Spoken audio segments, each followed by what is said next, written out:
Okay, everyone, so we're going to go over the footage and then we're going to go over what the news is saying. Please keep in mind that this scene right here, for some odd reason, whoever was recording, out of all the videos that I have seen copies of this, they did not include sound. I don't know why.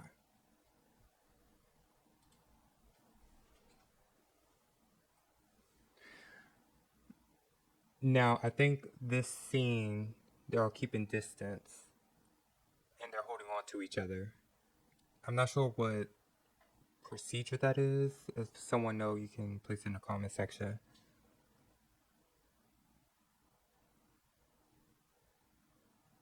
Now, this scene, the 36-year-old is already wounded.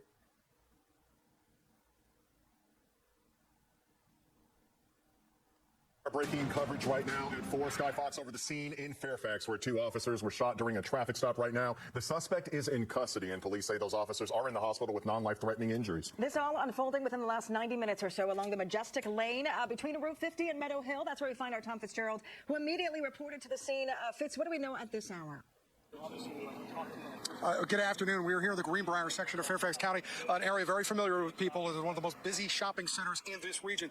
This is Majestic Lane, just right off of Route 50, only a short distance, and there is a small army of police officers here. You can see the investigative units that have rolled out here are mobile units for good reason. Earlier this afternoon, within the last hour, 2 officers were shot. Fairfax County Police saying this happened in the 4000 block of Majestic Lane here near Greenbrier. The 2 officers were shot. According to Fairfax County Police, were conducting a traffic stop on a vehicle which is still here at the scene, and investigators have been pouring over from evidence the whole 45 minutes that we have been here so far. Now, we're told the 2 officers were transferred to a local hospital. Now, the good news here is that those officers sustained what is being described as non-life-threatening injuries. Now, as for the suspect, the only thing Fairfax County Police officially will say is that the suspect is in custody.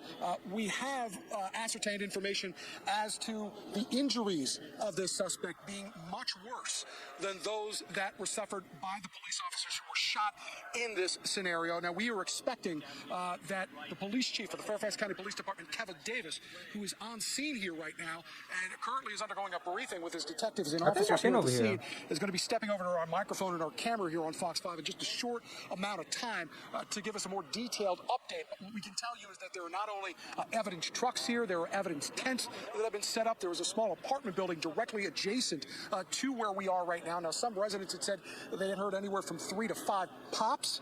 That's how they described it. As to exactly what led up to this traffic stop, why were police suspecting that car in the first place, that we do not know. But I can tell you those are questions we will certainly have once this news briefing gets underway. Once again, just to top this off, we have 2 officers shot, Fairfax County, non-life-threatening injuries. There is a suspect in custody. We have been told that individual has suffered much more serious injuries than those police officers. We'll send it back into you for right now. Fitz, thank you so much. And of course, we are awaiting a press conference from the police chief of Fairfax County to hopefully didn't even take care of the car. There's bird shit everywhere. Remains a dangerous profession in America.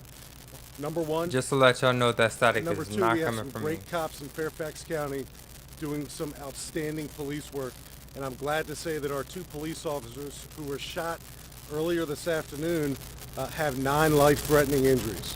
So that's good news for them and for our agency and for their families and quite frankly for this community who cares so much about public safety. Earlier this afternoon, one of our police officers assigned to our Fair Oaks Patrol District, and I'm joined by the District Commander, Major Carolyn Kinney. I'm joined by our Major Crimes Bureau Commander, Major Liz Melendez. Our police officers were out here conducting traffic enforcement. I've personally watched the body-worn camera footage myself. You can see our police officer with a radar gun, and he's conducting traffic enforcement on this road. A car speeds by him at a high rate of speed. Our police officer gets behind him, activates his emergency equipment. The car pulls over, but not only does he pull over, he pulls over very abruptly and slams on his brakes.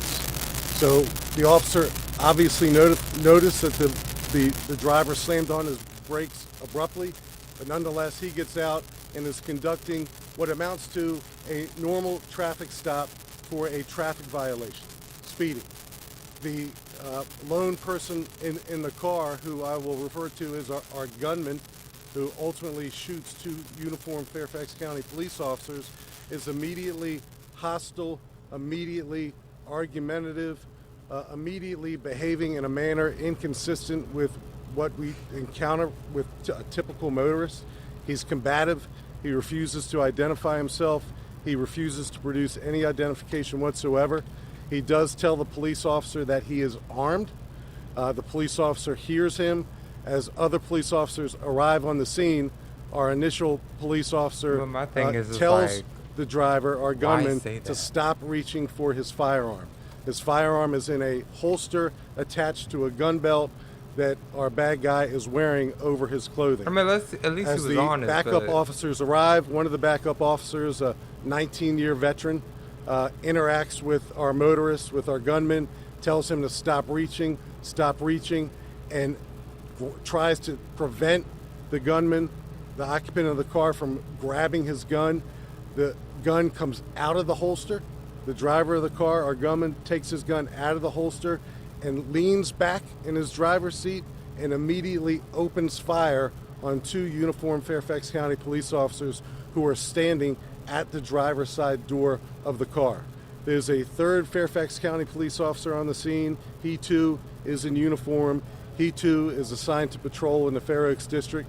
He sees this deadly encounter unfolding, and he discharges his firearm, killing the gunman who was simultaneously shooting at two Fairfax County police officers. The non-fatal rounds strike our police officers in the elbow. They were standing side by side, so it looks like preliminarily the gunshot wounds are to their arms, to their extremities. So they're being treated at local hospitals for non-life-threatening injuries, thank God. So I will pause there and take any questions. Paul Wagner. Chief, you've seen the video. These officers had body-worn cameras, all three of them. Have you seen the footage from all three cameras? Paul, I've seen body-worn cameras not only from all three body-worn cameras, but our police officers in Fairfax County also have in-car videos inside their police cars. I've seen that as well. So if I appear to be speaking with a degree of certainty, it's because I am certain. I'm certain that these officers are lucky to be alive. I'm certain that they were So my concern with this is you were speeding. So had the dude not sped, he wouldn't have gotten pulled over. He would have gotten to his destination. I run into these drivers constantly every week. I don't know if this is Wacky Race or Speed Racer, Fast and Furious, but it's like I had learned quickly, like I'd rather get to my destination safe rather than speed. Now, you know, there might be some times I'm like, I gotta get around you because you're too slow, but it's like he was ready to duke it out with the police officers. I don't understand. Like, all you have to do is show your ID. Because I got pulled over 3 weeks ago. Of course, I questioned why am I getting pulled over, and when I said I had footage, you know, I received a warning. Technically, he could have sent me on my way, but he gave me a warning. Said I drove past the stop sign. I said no, I stopped and I did see you. And he was like, play the footage, and I was like, I can't play the footage. I gotta hook it up to my computer to play the footage. So when he realized that I have footage, he gave me a warning, as he should. Because I would have taken him straight to court. But this situation, like, that's what I'm saying. You ask the questions, what am I being pulled over for? Okay, give the ID. Also state your case. Give the ID. They come back, boom, boom, boom. This, speeding, grabbing out a gun, I don't understand. None of this was necessary. None of this was necessary. Like, the family better not sue. Because it made no sense to tell them you're going to grab your gun. You grab your gun and you shoot both officers and expect to walk out of that alive. Like, I don't know. The family better not sue because they most likely gonna lose this case. Because they would have. What's so weird is they would have had a case if they shot him, but because he shot them, and they end up getting injured, they don't have a case. Whoever his family is, like, y'all, just please drive safe. There's no need to be trying to race to your location. The last donut at the shop will be there in the future tomorrow. The last McDonald's McDouble cheeseburger will be there. Your house is not floating away unless you didn't pay your rent, then you won't be able to get back in. But outside of that, like, because there's been people where we're going the same way. I'm like, you literally jolted an extra 20 miles per hour to speed past me, jump in front of me just to go home. I don't care how hot it is, child. And it's so, you know, no shade. Like, I really feel like the people who wear face masks, they act like all common sense on how to drive has flown out the window. Like literally today, the person didn't have a right of way, but they decided to proceed to drive through the stop sign and almost hit my car. And it's like, what are you doing? I look over and say, face mask. Boom. Boom. A confused driver swerving, trying to figure out where to go, like they're having a panic attack. Looked over, face mask. I'm like, come on. But yeah, I'm gonna keep an eye on this story. If they release pictures of who the two officers are, I will update the thumbnail. If they release the name of the 36-year-old that died, I'll put that in the description or in the comment section. But I'll keep an eye on the story. I'm not gonna keep an eye all the way up into if there ends up being a court case. I'm not doing all that. I'm just going just for the basic information. But outside of that, he is just doing the rest of the video. He's just taking questions. Make sure y'all hit the subscribe button to get notified on the next video, and I will see you in the next video.